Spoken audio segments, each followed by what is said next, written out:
1996 സംപ്രേഷണം ചെയ്ത വീരപ്പന്റെ വിവാദാഭിമുഖവുമായി ബന്ധപ്പെട്ട മാനനഷ്ട കേസിൽ പ്രമുഖ തെന്നിന്ത്യൻ നടി സുകന്യയ്ക്ക് 10 ലക്ഷം രൂപ നഷ്ടപരിഹാരം നൽകാൻ സൺ ടിവിയോട് മദ്രാസ് ഹൈക്കോടതി ഉത്തരവിട്ടു. സൺ ടിവി നെറ്റ്വർക്ക് ലിമിറ്റഡ് നൽകിയ അപ്പീൽ തള്ളിക്കൊണ്ടാണ് ജസ്റ്റിസ് കെ കുമരേഷ് ബാബു ഈ സുപ്രധാന വിധി പ്രസ്താവിച്ചത്. 1996 കുപ്രസിദ്ധനായ ചന്ദനക്കടത്തുകാരനും കാട്ടുകൊള്ളക്കാരനുമായ വീരപ്പനുമായി പത്രപ്രവർത്തകൻ നഖീരൻ ആർ ഗോപാൽ നടത്തിയ അഭിമുഖം സൺ ടിവി നെറ്റ്വർക്ക് സംപ്രേഷണം ചെയ്തിരുന്നു. ആ അഭിമുഖം സംപ്രേഷണം ചെയ്തത് മുതൽ വലിയ വിവാദമായിരുന്നു. വീരപ്പൻ നടി സുകന്യയെക്കുറിച്ച് അപകീർത്തികരമായ പ്രസ്താവനകൾ ഇതിൽ നടത്തി.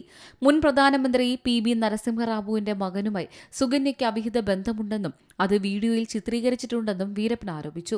ഇത് തികച്ചും അടിസ്ഥാനരഹിതമാണെന്നും തന്റെ സൽപ്പേരിനും തൊഴിലിനും വ്യക്തിജീവിതത്തിനും ഇത് വലിയ മാനസികാഘാതവും കളങ്കവും ഉണ്ടാക്കിയെന്നും ചൂണ്ടിക്കാട്ടി നടി കോടതിയെ സമീപിച്ചു. തുടർന്ന് സൺ ടിവി, ഗോപാൽ, വീരപ്പൻ എന്നിവർക്കെതിരെ 10 ലക്ഷം രൂപ നഷ്ടപരിഹാരം ആവശ്യപ്പെട്ട് മാനനഷ്ട കേസ് ഫയൽ ചെയ്തു.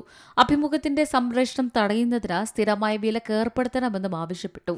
സൺ ടിവി പക്ഷേ തങ്ങൾക്കെതിരായ ആരോപണങ്ങൾ നിഷേധിച്ചു. അഭിമുഖം സംപ്രേഷണം ചെയ്യാൻ ഗോപാൽ ചാനലിനെ സമീപിച്ചതിന് ശേഷമാണ് അഭിമുഖം സംപ്രേഷണം ചെയ്തതെന്ന് വാദിച്ചു. ആരെയും അപകീർത്തിപ്പെടുത്താൻ ചാനൽ ഉദ്ദേശിച്ചിട്ടില്ലെന്നും പരിപാടിയുടെ തുടക്കത്തിൽ തന്നെ പരിപാടിയിൽ പ്രകടിപ്പിച്ച അഭിപ്രായങ്ങൾ വീരപ്പന്റേതാണെന്നും അതിന്റെ ആധികാരികതയ്ക്ക് സൺ ടിവി ഉത്തരവാദിയല്ലെന്നും വ്യക്തമാക്കുന്ന ഒരു നോട്ടീസ് പ്രദർശിപ്പിച്ചിരുന്നുവെന്നും വാദിച്ചു. വിഷയം ശ്രദ്ധയിൽപ്പെട്ടപ്പോൾ ഉടൻ തന്നെ ക്ഷമാപണം നടത്തി. പരിപാടി പുനഃസംപ്രേഷണം ചെയ്തില്ലെന്നും ചാനൽ വാദിച്ചു. വീരപ്പന്റെ നിയമവിരുദ്ധ പ്രവർത്തനങ്ങൾ അന്വേഷിക്കുക മാത്രമാണ് അഭിമുഖത്തിലൂടെ തന്റെ ഉദ്ദേശമെന്നും ആരെയും അപകീർത്തിപ്പെടുത്താനും തനിക്ക് ഉദ്ദേശമില്ലായിരുന്നുവെന്നും ഗോപാലും വാദിച്ചു. എന്നാൽ ടെലികാസ്റ്റ് കരാറിലെ നിബന്ധനകളും വ്യവസ്ഥകളും അനുസരിച്ച് അഭിമുഖത്തിന്റെ ചില ഭാഗങ്ങൾ എഡിറ്റ് ചെയ്യാൻ സൺ ടിവിക്ക് അധികാരമുണ്ടെന്ന് കോടതി പറഞ്ഞു. അപകീർത്തികരമായ ഉള്ളടക്കത്തെക്കുറിച്ച് അറിയാമായിരുന്നിട്ടും പരിപാടി സംപ്രേഷണം ചെയ്തതിൽ സൺ ടിവിയുടെ ഭാഗത്തുനിന്ന് ദുരുദ്ദേശമുണ്ടെന്നും ഇത് കമ്പനിക്ക് തെറ്റായ ലാഭമുണ്ടാക്കാൻ വേണ്ടിയാണെന്നും കോടതി ചൂണ്ടിക്കാട്ടി. ചാനലിൽ തന്നെ ഖേദപ്രകടനം നടത്തുന്നതിന് പകരം മൂന്നാം കക്ഷി മാസികയിൽ ഖേദപ്രകടനം പ്രസിദ്ധീകരിച്ചതിന് വിശദീകരണം നൽകിയിട്ടില്ലെന്ന് കോടതി ചൂണ്ടിക്കാട്ടി. ചെന്നൈയിലെ സിറ്റി സിവിൽ കോടതി നടിക്ക് അനുകൂലമായ വിധി പുറപ്പെടുവിച്ച് വിധിക്കെതിരെ ടെലിവിഷൻ നെറ്റ്വർക്ക് 2015 സമർപ്പിച്ച appeal case justice K Kumaresh Babu തള്ളി.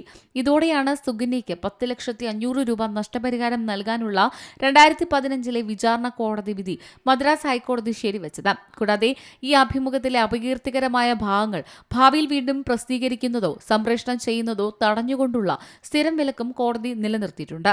News desk C Malayalam news. ഏറ്റവും പുതിയ വാർത്തകളും വിശേഷങ്ങളും വിരൽത്തുമ്പിലറിയാൻ സി മലയാളം ന്യൂസ് എല്ലാ ഡിജിറ്റൽ പ്ലാറ്റ്ഫോമുകളിലും ലഭ്യം.